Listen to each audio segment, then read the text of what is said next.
Up in the mountains, King William II's creation soars towards God with all the confidence of his warrior dynasty.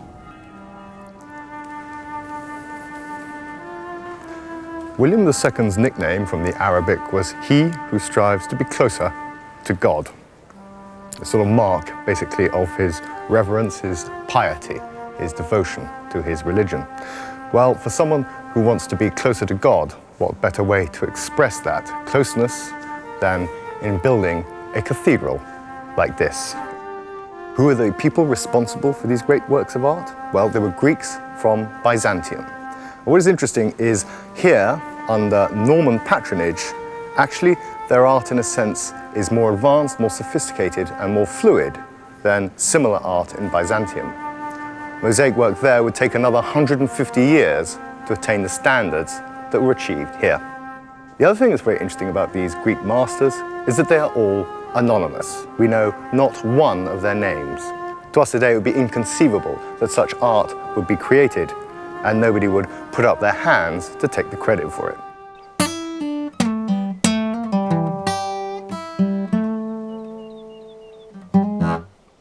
Trade isn't always about flagons of wine or bales of cotton or crates full of produce. Sometimes the commodity is so vital that actually owning it gives you power over other people.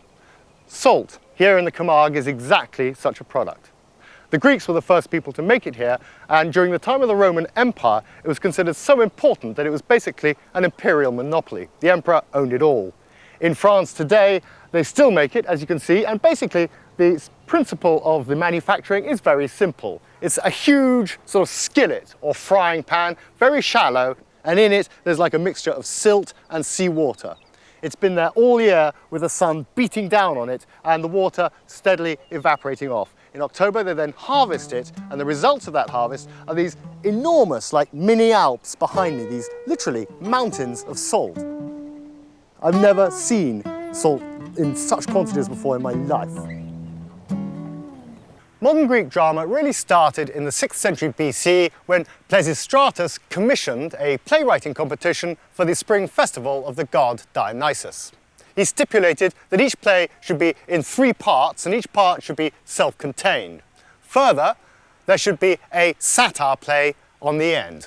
And what interests me about the satire plays is that it is a mark, if you like, of political and social maturity on the behalf of the Greeks.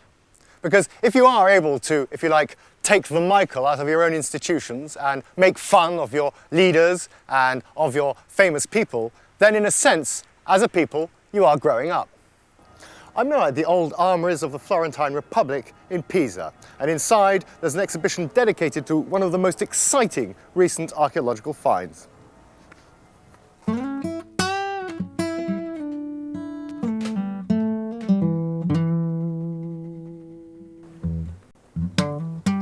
Now, a great deal of the cargo, of course, during Roman times would have travelled still by land, but it would have been the precious, high-value stuff, and it would have been considered safer to send it that way. The merchant fleet of the Roman Empire was very much more concerned with the high-volume bulk produce, basically the food of the empire. And it would have been wheat, olive oil, or wine. And it would have been stored in these amphora that you see here. Of course, amphora, sort of archaeologists joke, they're the Coke cans, if you like, of the Roman Empire, and the Romans left them littered liberally all around the Mediterranean Sea. On one of the ships, they found that these amphora had all been wedged safely in place to stop them rolling around using little marble chips. It's really a sort of ancient version of bubble wrap or packaging.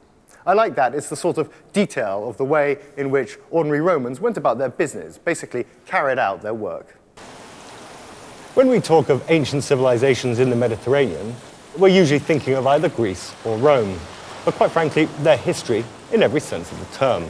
It's important to remember that there were plenty of people around here before that, what we would call the prehistoric civilizations. So I've come to Calas Covas in Menorca to try to find out a little bit about them, who they were, how they lived, what they did at the weekend.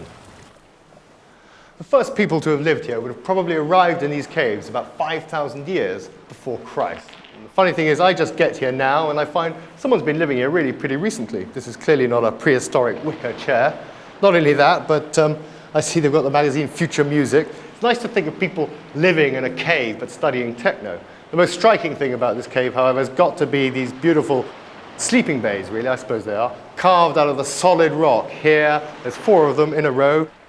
And I think the thing I really like about all this is that these caves all have been in constant occupation, probably for 7,000 years. A landlord's dream, you would think, except of course it's very unlikely a single penny ever changed hands.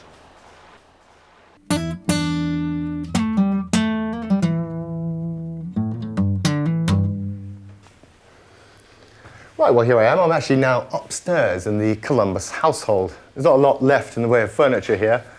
This is quite nice here. I like this. It's a marble relief of his flagship, Santa Maria. I think this is a later edition. I don't think he actually had this on his walls as a teenager. The thing I find about Genoa is he's everywhere, this chap, Christopher Columbus. As soon as you come out of the main railway station, there's an enormous statue of him. There are references to him everywhere. There are icons, street names.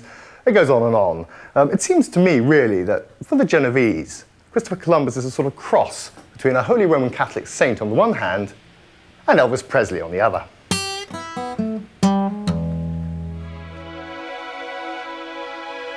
Okay, you're a beautiful woman and you are married to one of the richest merchant bankers on earth, and you're living in Genoa at the tail end of the 16th century.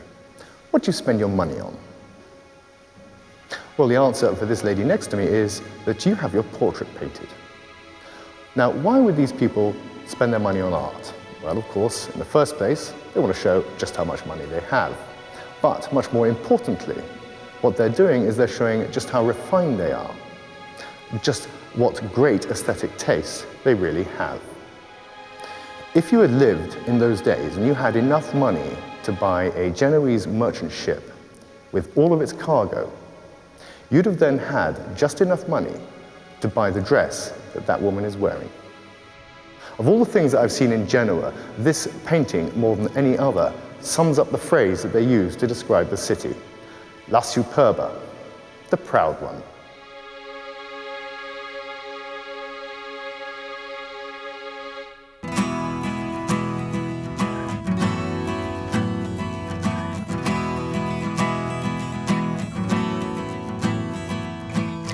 Well, I found Genoa to be a city of style and culture.